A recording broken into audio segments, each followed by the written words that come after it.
country listeners, Cyrene Dellinger here for another episode of Cyrene Properties with my producer Cam again. Hey. Hey, Go Country. Happy Sunday. I'm kind of addicted to having Cam on the show.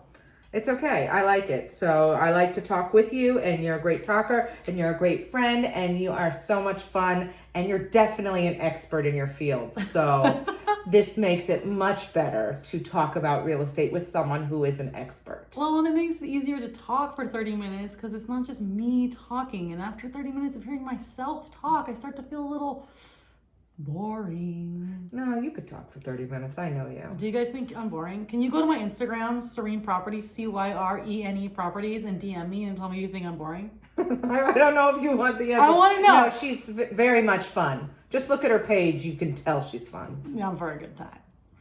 All right, so here we go. We're doing Cyrene Properties, and we are talking about the different types of properties and sales. This is kind of a fundamental episode where we're going to go through a lot of information so that people can really get the gist and clarify what works best for them. technical. No, but fun technical. Yes.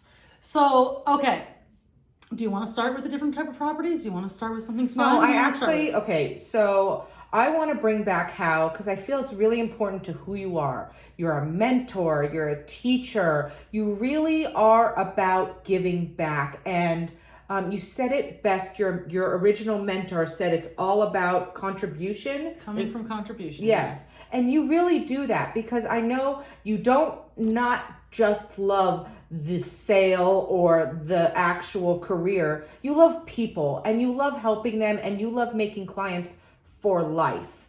And that's what drew me to you was your love and your passion towards people and helping and contribution. So in that, you are a mentor, you're a teacher. Give me a tip for a new realtor out there or some other than me saying realtor. I know it's realtor. And I just corrected myself because I know that's your bugaboo. There's no A in realtor. I know, I apologize. But it's an old habit, it's hard to break. But give me a new tip for a new real estate agent that might need some help or somebody that might be considering a career in real estate. Well, just to kind of add on to what you said, we did a client event this in June for our current clients, our prospective clients, our people that we appreciate. We had our vendors there, people that we really it takes a village, right? My team was there, and the office manager for our office came and she called me after and she was like, you know what I really, really noticed at this event and what I really love about you that is different from other agents? And I was like, what? And she goes, your clients love you and your clients are all so different. Like you got people from the trailer park in the middle of nowhere all the way to the people in the multi-million-dollar homes in Beverly Hills, and they all feel the same way about you. Like not one of those people feels like they were treated differently. Everybody feels the same way about you, and they all came to the event. And one thing that I really love about these events, and it felt good Which I have been to these events. They are fun.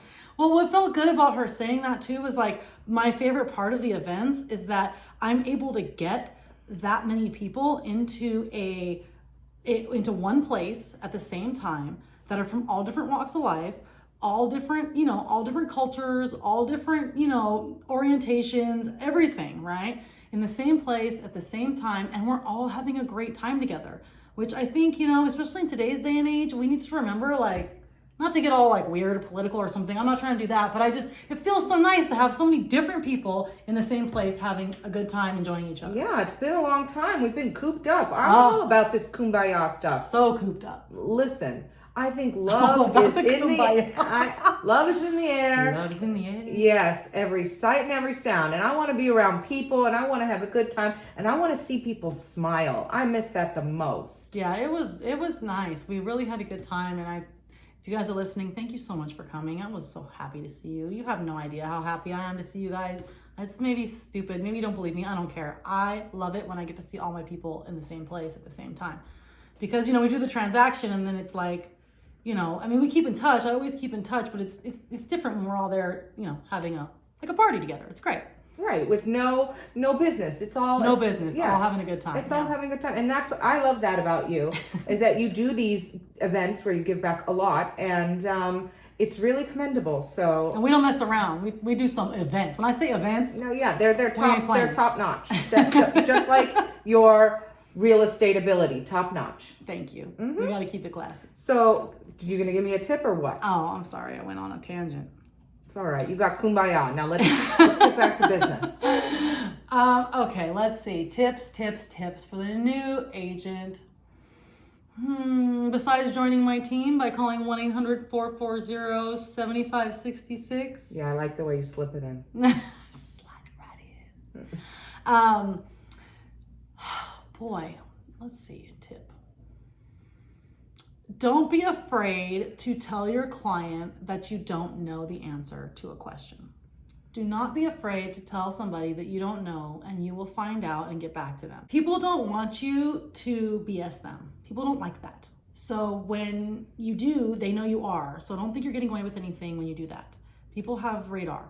So you might get away with it sometimes, but for the most part, the really savvy people aren't going to appreciate it.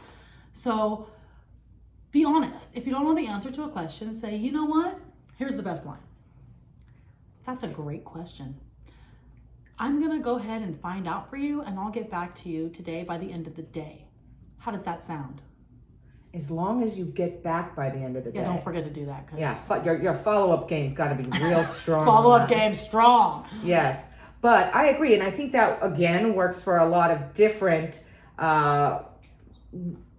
situations other than real estate. Yeah. I would much rather someone tell me, you know what, I'm not sure, but I'm going to find out for you and I will get back to you by X, Y, and Z. You don't even have to say, I'm not sure. You just say, that's a great question. True. Like, this is sales, guys. I mean, don't forget, we're in sales. So that's a great question. I'll get back to you with the answer by the end of today. I would feel very good about that. Nobody would be mad at you for that. Nobody's going to be mad at you for that. Don't just make something up on the fly because you think you want to sound smart. You'll end up paying for it later. Trust. Okay, I like this tip. So thanks. Pro tips. Yeah, pro tips. 1-800. Yeah, go ahead. Come on. 440-7566, or slide into my DMs on Instagram. Cyrene Properties. We have a client email actually before we get into the different price. More stuff. Different types of properties and different types of sales. An email. So yes, please read your email. Cyrene at CyreneProperties.com if you want to email me. No spam, guys. Gosh. Okay. I'm reading the email. That's my, okay. Hi, Cyrene. I'm considering a mobile home. I want to own something, but I heard buying a mobile home is different from a regular home. Can you explain it to me? Thanks. Tom, last name, to remain nameless. Okay, Tom, I hope you're listening today. Thanks for emailing me. Thanks for joining our amazing show. Okay, here's the thing about mobile homes you need to know. When you buy a mobile home, you're basically buying a car. You don't get title to it. You basically get a pink slip. And you will pay in perpetuity for the lease for the land. You don't own the land, you only own the box. Now you can take this box with you wherever you like, to any other mobile home park or maybe some desolate place in the middle of nowhere. However, you will continue to pay every month for the land lease. So what we like to do when we're thinking about buying a mobile home, because it's gonna be much cheaper. Like a lot of times my clients will send me properties like, see, Cyrene, there are properties for $150,000. No, baby, it's a mobile home and the land lease is $1,500 a month. So let's think about this. If a land lease is $1,500 a month, That seems like a lot. it's a lot. So every $10,000 is about $40 in loan. Every $10,000 in loan amount is about $40 in payment. So you do the math, $1,500, how much loan is that? Plus the $150 for the mobile home. And what would you be buying at that price? If you can qualify for the $1,500 plus buy the property cash, because you typically need to have a little more down for a mobile home, and the loans are a little different, and they have rules, like you have to interview with the park, like the park has to accept you. So I never knew that. yes, they have to accept you. And if it's a 55 and older park, then they have to accept you, you have to be 55 and older. So those are the things to consider when buying a mobile home. They're good options for people who are on fixed incomes, who have some cash, but they're on fixed incomes. They can be a good option. Like if you want to move to Malibu, and there's some nice mobile home parks in Malibu. I mean, don't get me wrong. I went to one and I was amazed. Yeah. Once I was like, no, this isn't what I thought at all. I'm like, I could do this. Yeah. But then they're $1 million ones. Yeah, I mean, it's expensive. And then expensive. on top of it, there's a land lease in perpetuity, and the land lease can go up. So those are the things to consider when buying a mobile home. If you're not sure whether to buy a mobile home or a regular home, call me 1-800-440-7566 or slide into my DM. You like doing that. I don't know. It was funny the first time. Maybe not so much the second time. Or the third. I'm not sure. Okay. Like it all. I'll find a new thing to say. But yes, I hope that answers your question, Tom. Thank you for listening. And now, Dun dun dun dun. drum roll. I'm not good at the drum roll, but we're doing different types of sales. Okay, take it away. All right. I will be interjecting questions because I will act as the layman person. I like that. Okay. I appreciate it. Mm-hmm. Okay. So I will get calls from people that say, please send me only foreclosures. And then I get a little quiet and I'm like, is it why? because they think they're getting a deal? Yes. Oh, I get it. Yes. They just want foreclosures. So let's start with foreclosures. What is a foreclosure? A foreclosure is a property that the bank has taken back from the person who took the loan out on it because the person didn't make the payments. So the bank took the property back and now the bank has put it for sale. Now, there are different types of foreclosures. I'm not going to go too deep into it, but there's like HUD homes, and those are like when there was an FHA loan on the property and then it foreclosed. And those are open more like for the first, I think, 90 days. They're only open to first-time buyers or excuse me, not just first-time buyers, but like owner occupants. They can't sell to investors. Those are cool, but they're few and far between. So a foreclosure, all that means is that you're dealing with the bank and not a person. Is that easier? There's or a person more at the difficult? bank, but they're not really. They're not like people. They're kind of like automatons. Would that, dealing with the bank versus an individual seller, is it more difficult to deal with the bank? No, I've dealt with some really difficult sellers. But what's going to happen is a general rule, you're not going to get the same disclosures because the bank never lived there. So they can't tell you what they know about the property because they don't know anything. They never lived there, right? So you're not going to get the same kind of disclosures. You're going to have to do your own due diligence. They might not want to pay for the transfer tax. They might want everything signed in ink instead of like DocuSign. Some of that stuff can be a little frustrating and take a little longer to get done. But for the most part, a foreclosure is the same as a regular sale. Okay. Except for you're dealing with the bank and you're not dealing with a person. It can take longer, yes? It can take a little longer, but not really. What takes longer is a short sale. Okay, well maybe you should roll right into that. Let's roll into short sales. Okay, so a short sale. What is a Because short the sale? name sounds like it would be quick. Oh, sounds like it, but It's a that, my fallacy. friend, is a lie. The lie detector test has determined. So, short sales. So what a short sale is basically the bank is owed more than the property is worth. So the person bought the house for X, but the property is only worth Y. So they need to get the bank to agree to take less money for the house than it's worth. So they're taking a loss. The bank is, yes.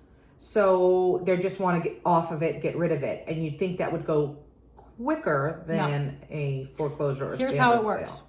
So people will send me, like clients will say, oh, look at this property. It's look at this property. It's a short sale. And look at the price. Oh my gosh. And the reason that the price is low like that is because they want to get a bunch of offers. Once they get the offers, then they can submit. So once the offers come in, the seller will accept an offer, okay? But think about this. Seller doesn't have much skin in the game because seller's not going to make any money off of this. They're just trying to get out of the property, right? Or just trying to get out of, they're trying to run away. So once an offer is accepted, then the offer goes to the bank along with the application for the person who's trying to do the short sale. So the short sale's not approved yet. The bank hasn't said yes. They have to submit the offer to the bank with the application for the short sale. Then the bank has to come back and say, okay, cool, we'll allow a short sale, but you know what? We're not going to do this price. Or the bank will say, you know what? We're going to go out, and the bank sends their own appraiser to go look at the property because they know the seller has no skin in the game to take a certain price, right? So the bank sends out their own appraiser. Once their own appraiser goes, you think you're getting a good deal because the seller accepted $350 and the house is worth $550. Well, then the bank does an appraisal and the bank comes back and say, okay, the short sale is approved, but at X price. Then it's the buyer's decision to say, okay, I'll come up to that price or not. And you go back and forth with the bank. Now, it used to be that it could take like 6 months or more because banks are slow. But right now, I mean, maybe like 60 days, maybe 90. It doesn't take as long now, but there's no guarantee you're going to get the house for the price that you got an offer accepted on. There's no guarantee the bank's going to take it. Again, you're negotiating with the bank, not a person. And that's just pretty much the way it goes. But you could potentially stand to get a great deal that way. However, it seems like a little more hassle and you really can't get too attached to the property. I don't know if you get a great deal. The appraiser's going to appraise the house. So you're going to get the house for what it's worth, no matter what. Okay. So it's not the end of the world. Like if you find a short sale, that's cool. We can put an offer on it. I'm helping you. I'm down. But I hate the notion that, oh, I only want to look at these because I'm going to get a great deal. And, I understand. And I haven't seen short sales right now. Guys, find me some. There aren't any. Like, people don't have to short sale right now because the market's hot. Right. So there's not a whole lot of short sales and foreclosures right now. Now, we might see some soon, but unless the market like goes down, I don't think we'll see a lot of short sales. We might see foreclosures. I don't know. I mean, I hate to sound like I don't know, but well, you don't have a crystal ball. That's a great question. I'll get back to you, but not by the end of today. Just put a pin on that. For later discussion. Exactly. Yeah. So what other types of sales are there? Okay. Then we got probate sales. Okay. A probate sale is when somebody dies without a will. That's not the best. Yeah, thing. Don't be a dummy. If you own property, get a freaking will, guys. Come on, let's do this. Let's put it in a trust. I'll help you out. I got referrals. 1-800-440-7566. If you need a good person to put a trust together for you, let's go ahead and do that. If you have property, it should probably be in a trust. So what happens is it's in probate. So it can depend on a number of things, but let's just pretend like there's more than one heir. Okay? So mom dies and there's 3 siblings. Now it has to go to court and the court has to decide who's going to be in charge. And likely if there's like multiple people, they're going to appoint a trustee. And you don't necessarily get to choose the person, right? So now there's a trustee. Yes, you have to pay the trustee. There's going to be stupid taxes and everything. But okay, that's not the purpose of this conversation. If you're trying to buy a property that's in probate, when you're an agent, here's another tip for you new agents. If it's a probate sale, you need to use the residential purchase agreement contract for probate sales. And some probate sales require court confirmation and others do not. If there's one heir and they're able to, figure it out, then you're just going to deal with the one person, okay? And it doesn't have to get court confirmation. But if there's multiple people and there's not a decision, we have to have the court decide, then it will need court confirmation, which means that property can get an accepted offer, then it has to go to court and a judge has to decide. And sometimes it's subject to court overbid, meaning at the court date, somebody else can come in and offer over what you offered. The offer that they offer needs to be at least 5% plus $1,500, I think. That's a great question. I don't remember exactly how, but it's 500. It's like 5% plus an X amount over what your offer is for it to be considered by the judge. This person that's putting in the offer could be nobody related to. Oh no, they're not ever related. So the person that's they might be, but the person that's trying to get this probate house from the heirs could be just an outside person trying to get a deal on the house. Yes. That doesn't quite seem fair. No, it's fair. I mean, okay, you have an offer. So you're not going to be in court for the offer, subject to court overbid. So it is fair because let's say I open escrow, I'm an escrow, I'm the buyer, and I got a price on the property that was accepted by the trustee or an heir. And now it has to go to court and the judge has to say if it's okay or not. On the date of the court date, Joe Schmo can show up and say, okay, you know what? I'm willing to offer 5% over plus whatever the little fee is. and I want the property. And It's not fair to the buyer. It sucks Right. for the original buyer, but for the heirs and for, whoever's going to profit off of it, it's fair as can be. So, and then the judge decides who gets it. Judge decides. Okay. Sometimes it doesn't need court confirmation, but but just, if you see probate, it's someone died without a will. So I think the moral of this particular part of the story is really get your affairs in order and get a them will. in order, guys. Yeah, because the state's going to take some of that money. You have to pay. Yeah, leave if you let your stuff go to who you want it to go to. Yeah, like why are you gonna have your kids have to deal with all that? It's really not like good, and you'd be surprised how many times that comes up. Okay, so I think we understand probate. What's next? Okay, bankruptcies. So if you see a bankruptcy sale, it's because the person, whoever it is that owns the property, is going through a bankruptcy. The property is part of the bankruptcy sale. The assets have been ordered to be liquidated in order to pay creditors or for whatever reason, right? So that particular sale is a lot like a probate sale. Same situation. You get offers, you get something accepted within about 30 days, you get a court date, you go to court, subject to court overbid, and then, if the judge approves it, the judge approves it, and you continue with escrow. I figured a bankruptcy sale is a foreclosure. No, it's not. I had no idea. It can be, but typically it's just that they're liquidating the assets in order to pay the creditors. I've never seen one, but yet I am not a real estate expert like yourself. I actually am going to show a property that's in bankruptcy today. Wow. Well, good luck with that. Yeah, I'm excited-ish. What's next? Well, because it takes longer. Oh. Well, it sucks for the buyer because if it doesn't go through, they just took 30 days to wait for the court date. Then they go to the court date, the court overbid. It's like, it sucks for the buyer if it doesn't go through. All of these ones where you think you're getting a good deal, I feel like they're all taking longer than your standard sale. Correct. Okay. What haven't we covered? Trust sales.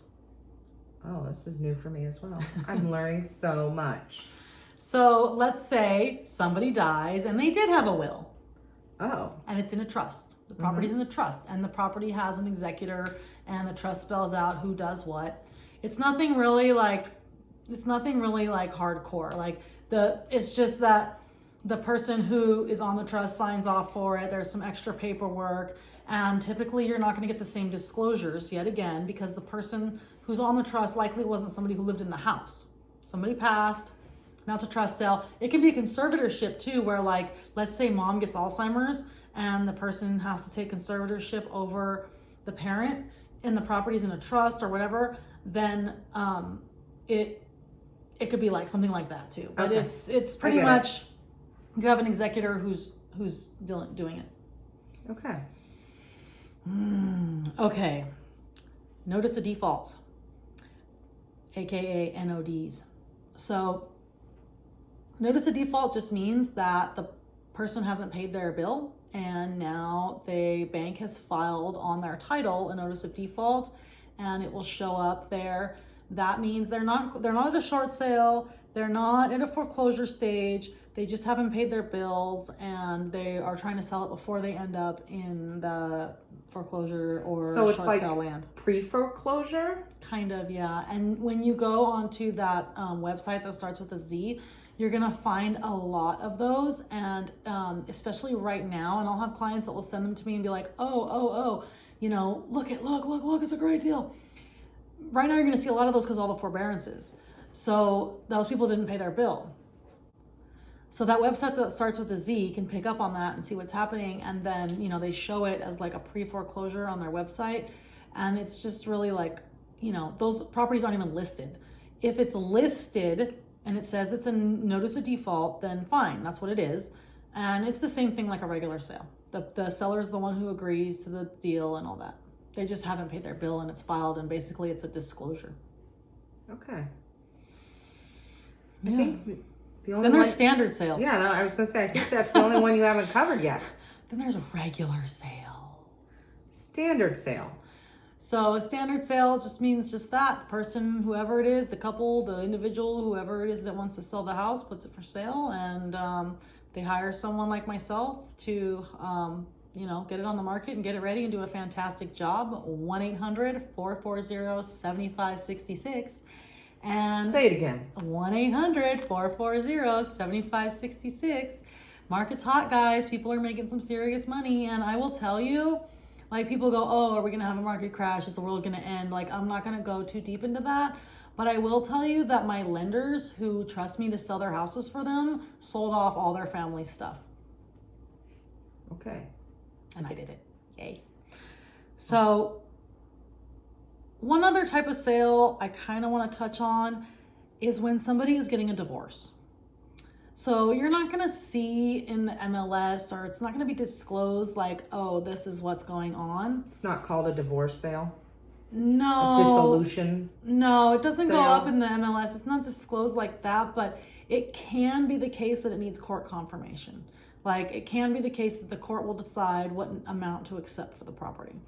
So just know that if it is that kind of situation, like, the listing agent should be disclosing that. And if you are in that kind of situation, guys, give me a call, because I know it's tough. I know you're going through it. You need a neutral person and who can, really navigate both sides of that. And one of the things I'm really good at is being neutral to both parties and just helping you get it done. Like, I'm all about just getting it done.